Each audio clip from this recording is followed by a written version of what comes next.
Hello दोस्तों, नमस्कार। Welcome to my YouTube channel. आज हम डिस्कस करने वाले दोस्तों पिरामल फार्मा लिमिटेड के क्वार्टर 2 के रिजल्ट डिक्लेयर हो गए हैं और वो रिजल्ट कैसा रहा अभी हम देखने वाले हैं। सबसे पहले दोस्तों, वीडियो स्टार्ट करने से पहले मैं आपको बताने वाला हूँ ये जो डाटा दिया गया है वो सब करोड़्स में दिया गया है, तो उसी प्रकार हम इसको रीड करने वाले हैं। और अभी हम आगे हैं डायरेक्टली कंसोलिडेटेड फाइनेंशियल रिजल्ट के ऊपर।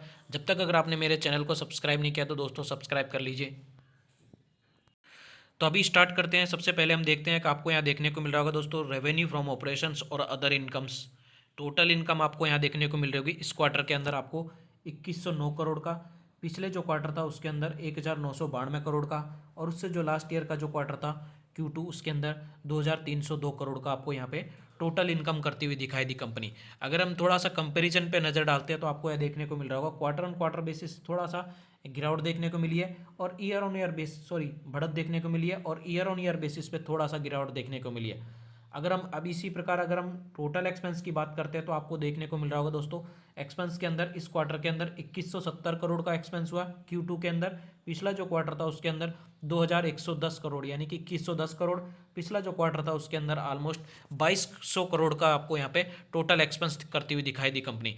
दोस्तों आपको मैं एक डाटा बताने वाला हूँ, जैसे कि ये जो डाटा दिया गया है ये ब्रैकेट के अंदर ये तीनों क्वार्टर्स के अंदर में दिखाया गया है। तो ये सबसे पहले आप इसको देखते हैं कि change in inventory, finishing good और work in progress and stock in trade. दोस्तों इसका मतलब ये होता है कि कंपनी ने जो मटेरियल है, मतलब जो कंपनी ने जो आइटम बनाती है वो ऑलमोस्ट फिनिश हो गया है लेकिन अभी बेचा नहीं है, यानी कि अपने स्टोर में है।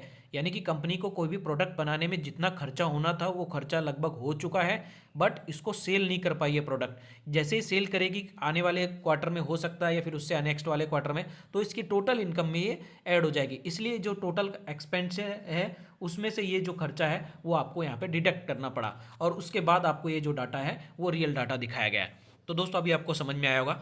इसी प्रकार प्रॉफिट आफ्टर टैक्स यानी कि जो आपको देखने को मिल रहा होगा नेट प्रॉफिट, यानी कि इस क्वार्टर के अंदर नेट प्रॉफिट या लॉस आपको देखने को थोड़ा सा देखने को आइडिया लग गया होगा दोस्तों। यहाँ पे इनकम थी और उससे ज़्यादा खर्चा हुआ आपको देखने को मिला। इस क्वार्टर के अंदर इनकम कितनी हुई 2109 करोड़, और उससे ज़्यादा खर्चा कितना हो गया 2170 करोड़ का, यानी कि डेफिनेटली है कंपनी को क्या होगा, लॉस होगा। तो यहाँ पे आपको दिखाई दे रहा होगा उस लॉस का इफेक्ट। यहाँ पे 99 यानी कि 100 करोड़ का के आसपास आपको यहाँ कंपनी को लॉस हुआ है। पिछले क्वार्टर के अंदर 81 करोड़ का लॉस हुआ था, और उससे जो लास्ट ईयर का जो क्वार्टर है उसके अंदर 22 करोड़ का आपको यहाँ पे लॉस हुआ था। यानी कि कंपनी को साल भर साल भी जो लॉस है वो बढ़ता हुआ दिखाई दिया है, और क्वार्टर ऑन क्वार्टर बेसिस पे जो लॉस है वो भी बढ़ता हुआ दिखाई दिया है। इसी प्रकार अगर हम ईपीएस की बात करते हैं तो वो भी डेफिनेटली नेगेटिव ही होगा, आपको यहाँ देखने को मिल ही जाएगा। अभी आपको दिखा रहे हैं, यहाँ पे देख लेगा दोस्तों, यह नेगेटिव ब्रैकेट के अंदर यानी कि ऑलमोस्ट नेगेटिव है। यानी कि इस क्वार्टर के अंदर 0.75 पैसे, पिछला जो क्वार्टर था उसके अंदर 0.62 पैसे, और उससे जो लास्ट ईयर का जो क्वार्टर था उसके अंदर 0.17 पैसे आपको यहाँ पे दिखाई दिया ईपीएस।